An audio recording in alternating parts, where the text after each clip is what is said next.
है वे यदुवीरों के आराध्य देव इस समय अपनी राजधानी द्वारकापुरी में विराजमान हैं। उन्होंने पृथ्वी के सभी बड़े बड़े राजाओं को अपने अधीन कर लिया है तथा ब्राह्मण और देवता भी उन्हीं के पक्ष में हैं। जिसे आप पुत्र मानकर पाल रहे हैं तथा जिसकी हाँ में हाँ मिलाते जा रहे हैं, उस दुर्योधन के रूप में तो मूर्तिमान दोष ही आपके घर में घुसा बैठा है।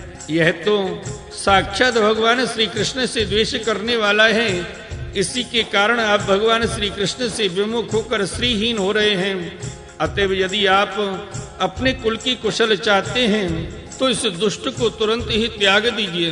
विदुर जी का ऐसा सुंदर स्वभाव था कि साधु जन भी उसे प्राप्त करने की इच्छा करते थे, किंतु उनकी यह बात सुनते ही कर्ण, दुशासन और शकुनी के सहित दुर्योधन के होठ अत्यंत क्रोध से फड़कने लगे और उसने उनका तिरस्कार करते हुए कहा, अरे इस कुटिल दासी पुत्र को यहाँ किसने बुलाया है? यह जिनके टुकड़े खा खा कर जीता है, उन्हीं के प्रतिकूल होकर शत्रु का काम बनाना चाहता है। इसके प्राण तो मत लो, परंतु इसे हमारे नगर से तुरंत बाहर निकाल दो। भाई के सामने ही कानों में बाण के समान लगने वाले ने अत्यंत कठोर वचनों से मर्माहत होकर भी विदुर जी ने कुछ बुरा न माना और भगवान की माया को प्रबल समझकर अपना धनुष राजद्वार पर रख वे हस्तिनापुर से चल दिया। कौरवों को विदुर जैसे महात्मा बड़े पुण्य से प्राप्त हुए थे। वे हस्तिनापुर से चलकर पुण्य करने की इच्छा से भूमंडल में तीर्थपाद भगवान के नेत्रों में विचरने लगे। जहाँ श्री हरि, ब्रह्मा, रुद्र, अनंत आदि अनेकों मूर्तियों के रूप में विराजमान हैं, जहाँ जहाँ भगवान की प्रतिमाओं से सुशोभित तीर्थ स्थान, नगर, पवित्र वन, पर्वत, निकुंज और निर्मल जल से भरे हुए नदी, सरोवर आदि थे, उन सभी स्थानों में वे अकेले ही विचरते रहे। अवधूत वेश में स्वच्छंदता पूर्वक पृथ्वी पर विचरते थे, जिससे आत्मीय जन उन्हें पहचान ना सके। वे शरीर को सजाते न थे, पवित्र और साधारण भोजन करते, शुद्ध वृत्ति से जीवन निर्वाह करते, प्रत्येक तीर्थ में स्नान करते, जमीन पर सोते और भगवान को प्रसन्न करने वाले व्रतों का पालन करते रहते थे।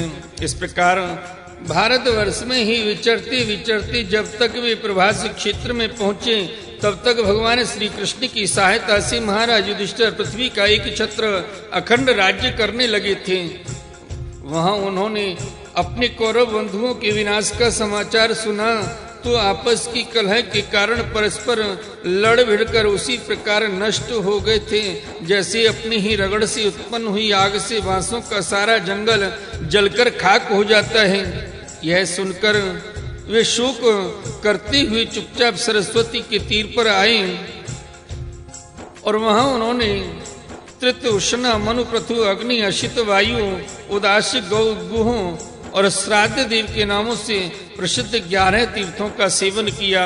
इनके सिवा पृथ्वी में ब्राह्मण और देवताओं के स्थापित किए हुए जो भगवान विष्णु के और भी अनेकों मंदिर थे, जिनके शिखरों पर भगवान के प्रधान आयुध चक्र के चिन्ह थे और जिनके दर्शन मात्र से भगवान श्री कृष्ण का स्मरण हो आता था, उनका भी सेवन किया।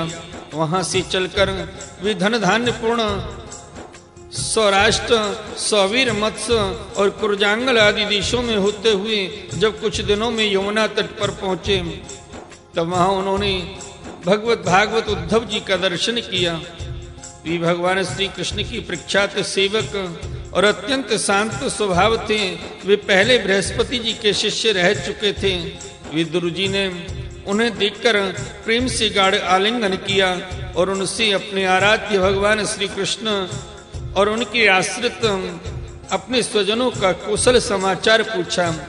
विदुर जी कहने लगे, उद्धव जी, पुराण पुरुष बलराम जी और भगवान श्री कृष्ण ने अपने ही नाभि कमल से उत्पन्न हुए ब्रह्मा जी की प्रार्थना से इस जगत में अवतार लिया है। वे पृथ्वी का भार उतार कर सबको आनंद देते हुए अब श्री वसुदेव जी के घर कुशल से रह रहे हैं ना। प्रियवर, हम कुरुवंशियों के परम सुहृद और पूज्य वसुदेव जी तो पिता की समान उदार पूर्वक अपनी कुंती आदि बहनों को उनके स्वामियों का संतोष कराते हुए उनकी सभी मनचाही वस्तुएं देते आए हैं। आनंद पूर्वक है ना प्यारे उद्धव जी, यादवों के सेनापति वीरवर प्रद्युम्न जी तो प्रसन्न है ना, जो पूर्व जन्म में कामदेव थे तथा जिन्हें देवी रुक्मणी जी ने ब्राह्मणों की आराधना करके भगवान से प्राप्त किया था। शाश्वत वृष्णि भोज और दशहर वंशी यादवों के अधिपति महाराज उग्रसेन तो सुख से है ना, जिन्होंने राज्य पाने की आशा का सर्वथा परित्याग कर दिया था, किंतु कमल नयन भगवान श्री कृष्ण ने जिन्हें फिर से राज्य सिंहासन पर बिठाया। सौम्य अपने पिता श्री कृष्ण के समान समस्त रथियों में अग्रगण्य श्री कृष्ण तनय सांब कुशल से तो हैं। ये पहले पार्वती जी के द्वारा गर्भ में धारण किए हुए स्वामी कार्तिकेय हैं। अनेकों व्रत करके जाम्बवती ने इन्हें जन्म दिया था। जिन्होंने अर्जुन से रहस्य युक्त धनुर्विद्या की शिक्षा पाई है, वे सात्विक तो कुशल पूर्वक है ना। वे भगवान श्री कृष्ण की सेवा से अनायास ही भक्त जनों की उस महान स्थिति पर पहुंच गए हैं जो बड़े बड़े योगियों को भी दुर्लभ है। भगवान के शरणागत निर्मल भक्त बुद्धिमान अक्रूर जी प्रसन्न से तो है ना, जो श्री कृष्ण के चरण चिन्हों से अलंकृत अंकित व्रज के मार्ग की रज में प्रेम से अधीर होकर लौटने लगे थे। भोजवंशी देवक की पुत्री देवकी जी अच्छी तरह है ना, जो देव माता अदिति के समान ही साक्षात भगवान विष्णु की माता है। जैसे वेदत्रयी यज्ञ विस्तार रूप अर्थ को अपने मंत्रों में धारण किए रहती हैं, उसी प्रकार उन्होंने भगवान श्री कृष्ण को अपने गर्भ में धारण किया था। आप भक्तजनों की कामनाएं पूर्ण करने वाले भगवान अनिरुद्ध जी सुखपूर्वक है ना, जिन्हें शास्त्र वेदों के आदि कारण और अंतः करण चतुष्टय के चौथे अंश मन के अधिष्ठाता बतलाए जाते हैं। सौम्य स्वभाव उद्धव जी अपने हृदयेश्वर भगवान श्री कृष्ण का अनन्य भाव से अनुसरण करने वाले जो हृदय सत्यभामानंदन चारु देशों और गद आदि अन्य भगवान के पुत्र हैं, वे सब भी कुशल पूर्वक है ना। महाराज युधिष्ठिर अपनी अर्जुन और श्री कृष्ण रूप दोनों भुजाओं की सहायता से धर्म मर्यादा का न्याय पूर्वक पालन करते हैं ना। मैं दानव की बनाई हुई सभा में इनकी राज्य वैभव और दबदबे को देखकर दुर्योधन को बड़ा डाहा हुआ था। अपराधियों के प्रति अत्यंत असहिष्णु भीमसेन ने सर्प के समान दीर्घकालीन क्रोध को छोड़ दिया है क्या? जब वे गदा युद्ध में तरह तरह के पैतरे बदलते थे, तब उनके पैरों की धमक से धरती डोलने लगती थी। जिनके बाणों के जाल से छिपकर किरात भेषधारी अतएव किसी की पहचान में न आने वाले भगवान शंकर प्रसन्न हो गए थे। वे रथी और यूथपतियों का सुयश बढ़ाने वाले गांडीवधारी अर्जुन तो प्रसन्न है ना। अब तो उनके सभी शत्रु शांत हो चुके होंगे। पलक जिस प्रकार नेत्रों की रक्षा करते हैं, उसी प्रकार कुंती के पुत्र युधिष्ठिर आदि जिनकी सर्वदा संभाल रखते हैं और कुंती ने ही जिनका लालन पालन किया है, वे माद्री के यमज पुत्र नकुल सहदेव कुशल से तो है ना।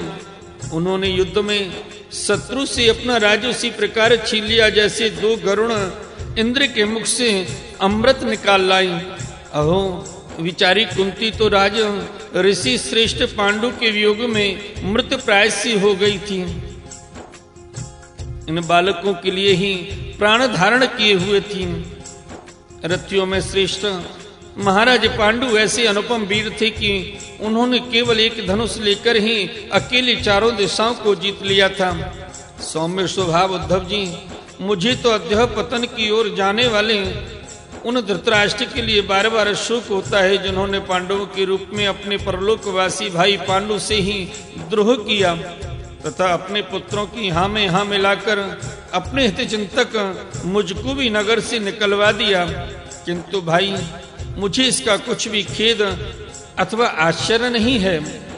जगत विधाता भगवान श्री कृष्ण ही मनुष्यों की सी लीलाएं करके लोगों की मनोवृत्तियों को भ्रमित कर देते हैं। मैं तो उन्हीं की कृपा से उनकी महिमा को देखता हुआ दूसरों की दृष्टि से दूर रहकर सानंद विचर रहा हूँ। यद्यपि कौरवों ने उनकी बहुत सी अपराध किए, फिर भी भगवान ने उनकी इसीलिए उपेक्षा कर दी थी कि वे उनके साथ उन दुष्ट राजाओं को भी मारकर अपने शरणागतों का दुख दूर करना चाहते थे, जो धन विद्या और जाति के मद से अंधे होकर कुमार्गगामी हो रहे थे और बार बार अपनी सेनाओं से पृथ्वी को कपा रहे थे। उद्धव जी, भगवान श्री कृष्ण जन्म और कर्म से रहित हैं, फिर भी दुष्टों का नाश करने के लिए और लोगों को अपनी ओर आकर्षित करने के लिए उनके दिव्य जन्म कर्म हुआ करते हैं। नहीं तो भगवान की तो बातें ही क्या, दूसरे जो लोग गुणों से पार हो गए हैं उनमें भी ऐसा कौन है जो इस कर्माधीन देह के बंधन में पड़ना चाहेगा। अतः मित्र, जिन्होंने अजन्मा होकर भी अपनी शरण में आए हुए समस्त लोकपाल और आज्ञाकारी भक्तों का प्रिय करने के लिए यदुकुल में जन्म लिया है, उन पवित्र कीर्ति